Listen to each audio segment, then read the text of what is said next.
Hello दोस्तों, नमस्ते, प्रणाम हूँ आप सबके बीच। आसान माता गीत लेकर अच्छा लगे तो लाइक करना, सब्सक्राइब करना, कमेंट में ज़रूर बताना।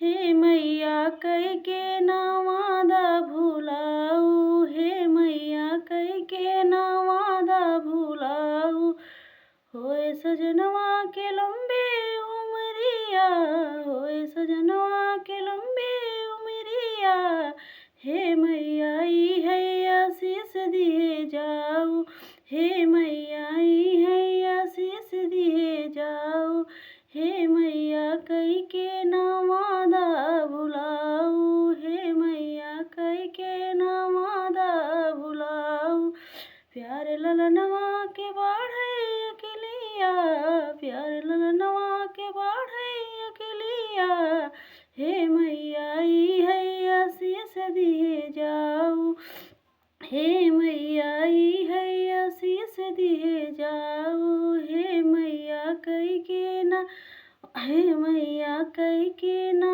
वादा भुलाऊ, बरस सजनवा से सुख संपतिया, बरस सजनवा से सुख संपतिया, हे मैया ई है आशीष दिए जाऊ, हे मैया ई है आशीष दिए जाऊ, हे मैया कई के ना वादा भुलाऊ, हे मैया कई के ना वादा भुलाऊ। जय माता दोस्तों, गाना अच्छा लगे तो कमेंट में ज़रूर बताना। जय माता।